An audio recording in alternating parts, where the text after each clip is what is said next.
Hello there, YouTube. This is Bill, and a lot of you may be wondering, how can I get more frames per second in my games? How can I get more frame rates? Well, I've found that there are a lot of videos out there that will show you how you can tweak INI settings or your in-game settings that will give you a boost in performance at the loss of visual quality. But what I haven't seen are very many guides that will show you how you can increase the visual quality of your game without taking a FPS hit. And that's basically what this video is going to cover. As you may have noticed, if you follow our channel, we haven't really put out any videos here lately. That is because, partially, I have been without a computer for the most part.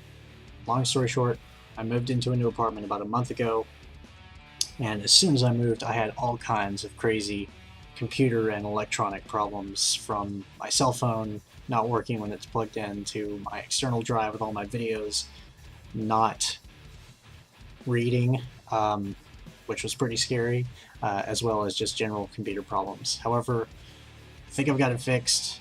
I think it had to do with the electricity in my apartment.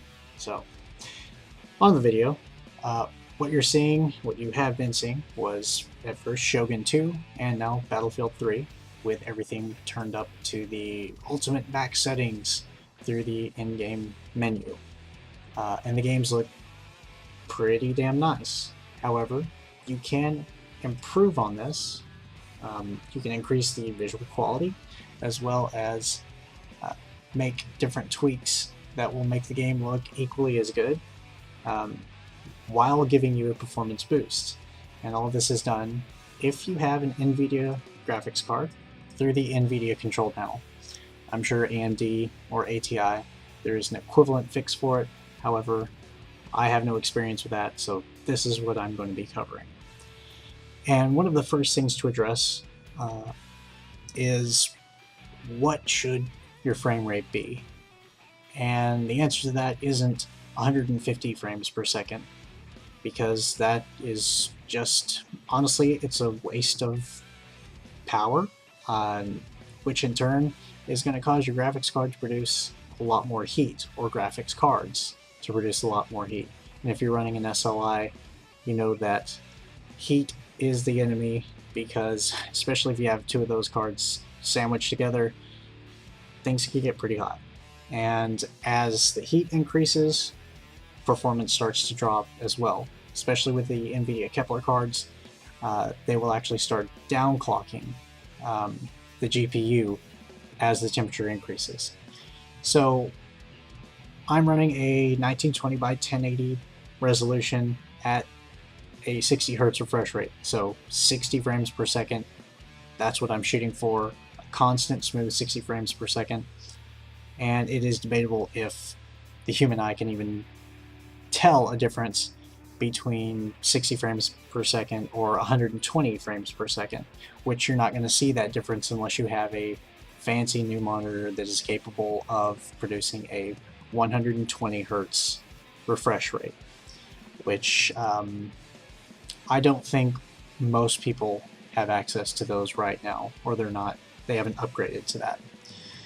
So what I'll go ahead and cover are the tools I'm going to be using to take these readings, do benchmarks, and kind of get a baseline of my performance. And I'm going to be doing so with a program called MSI Afterburner. It's a free program. Another program equally as good is the EVGA Precision X tuner. The reason why I use MSI Afterburner is for its video recording capabilities, which I prefer greatly over Fraps, simply because I get less of a frame rate hit with MSI Afterburner, and I also have more control over the quality at which I'm recording. So, in conjunction with the MSI Afterburner on-screen display, we are going to be using the NVIDIA control panel. And a lot of people may have seen this before. They may have not messed with anything. They may not know what any of these things do. fair enough. So what we're looking at here, just to show you that I am running the 306.97 WHQL drivers. I think these are WHQL. These are the latest NVIDIA drivers as of recording this video. I check for new drivers pretty frequently.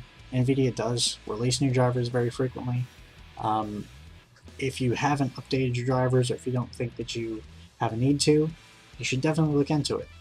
Even beta drivers. NVIDIA goes to the trouble of making these updates for performance increases, bug fixes, and they also add compatibility with your games and your hardware to take advantage of newer technologies such as TXAA or FXAA or adaptive VSync.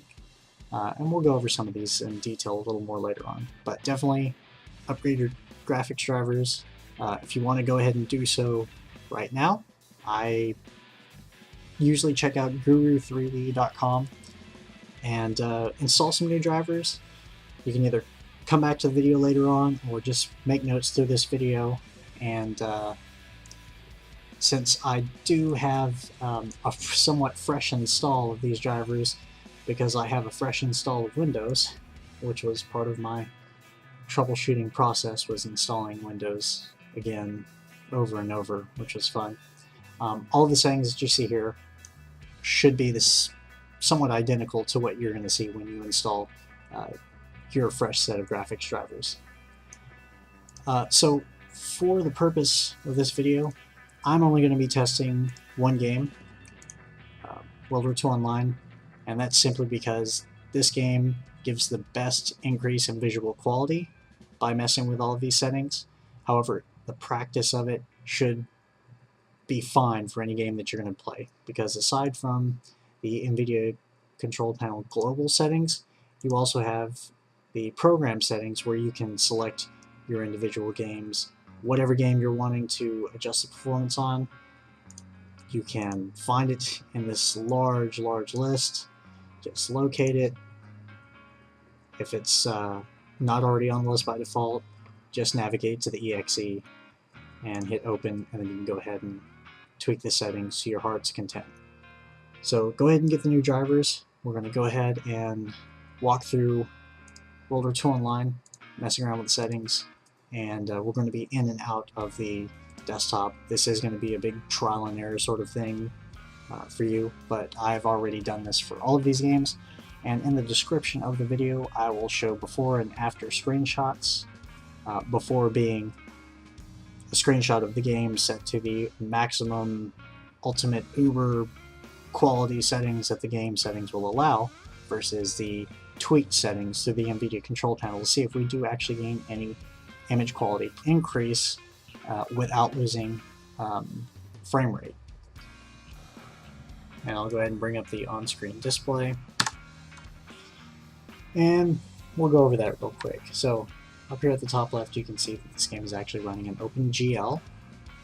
This game also only uses one video card. This is not SLI compatible, so don't try and set anything to SLI through your NVIDIA control panel. You can force some SLI options, but if you do, it's just going to cut your frame rate in half. The game is not made for it, so don't try and force it.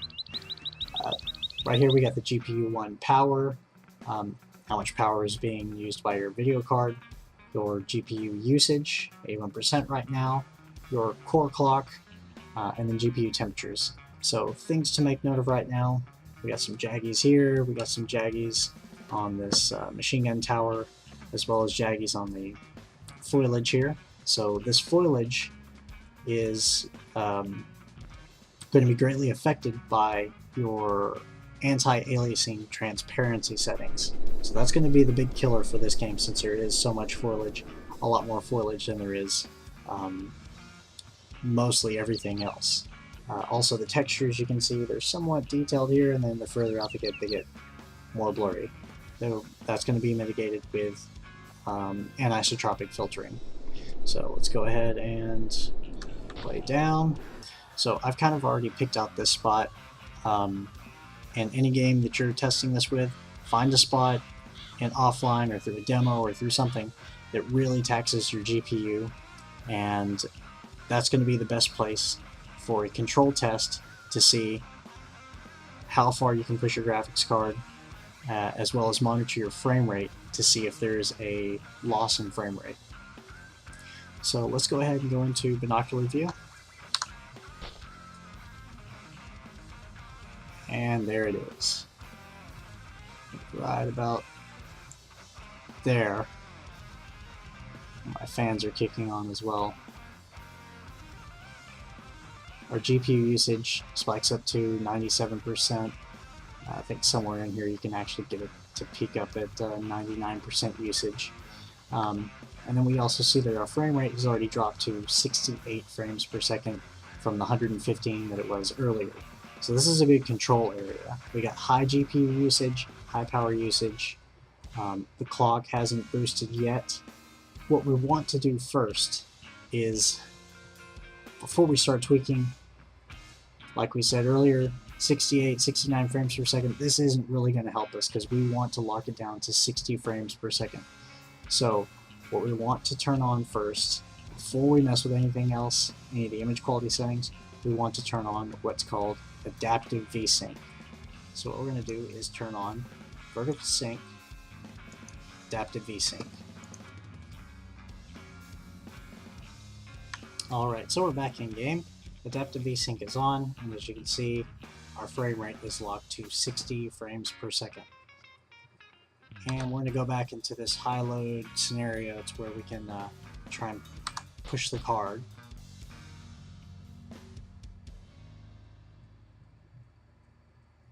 There we go. 60 frames per second is a good thing. That means that even with this high usage right here, we still have some room to increase our visual quality settings. And as we do so, since this is a high load situation right here, once we start dropping frames to where it's 50 frames per second or constant 55 frames per second or something around there, that's when we know that we've kind of plateaued and we've reached that peak. So now that we have this, we'll go in the NVIDIA control panel settings. We'll start messing around with some of the different settings and start trying to increase the visual quality until we get to a point to where our frame rate starts to degrade. And now we are back, guys, and holy shit. Immediately looking at the graphical differences, you can see the textures on the ground look a lot better, and they retain their detail further out.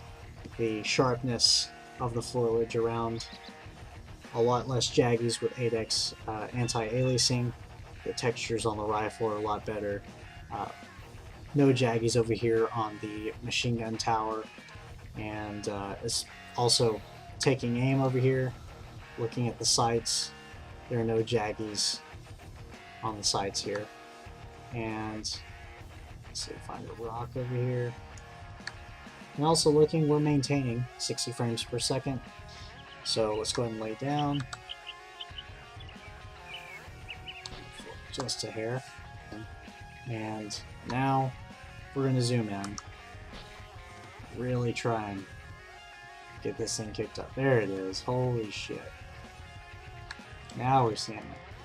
GPU 1 usage 99%, power 101% usage. However, our frame rate has been cut in half. So that is telling us that something is amiss here, because we don't want to sit at 30 frames a second. We want to sit at 60, constant 60, as close as we can. So I think that super sample setting that we use is just a little bit too much. We know we need to back it down a little bit. Real quick, hop back into the NVIDIA control panel settings, drop off super sampling, turn to multi-sampling. We're going to get a small hit in image quality as far as the foliage goes, but I think that's really going to bring up our frame rate, so we'll test that theory. And that is more like it. And we're sitting around 55, 56 frames per second. So we have maximized the usage of driver level settings to pretty much fine-tune everything within 5 frames per second of frame rate degradation.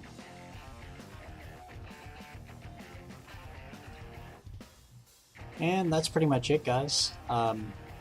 Thanks for watching the whole thing. If you did watch the whole thing, I know it was a pretty long video, and there's a lot of stuff to take in. There's a lot of details to cover, so I couldn't really figure out a way to make it shorter, other than to shut up right now. But if you do like the video, check out our other videos. If you don't like the video, check out our other videos. They're really nothing like this. Like I said earlier, hopefully we can get back in and start recording some new videos and keep our channel up to date. Me and Cody have been working on a special project, so that's also kind of taken up a lot of our recording time, and hopefully we'll be able to have that finished here pretty soon, and we'll be able to share that with you guys. So I think that's going to be something that hopefully you guys will enjoy. It's probably our largest undertaking so far. Special thanks goes out to Griffin Thomas and his one-man band Seismic Toss. All of his music has been playing through the background in the video. Honestly, his music is probably the best thing about this video. He records himself playing all of these instruments. It is freaking awesome. So I'm going to have all the links to find his music. You can listen to it for free. If you like it, download it. Send the guy $1, $5, whatever you can, if you like the music. I do. I think it's awesome. But anyways, I think I'll go ahead and wrap it up now. And subscribe, like, do all that good shit. Later, bro.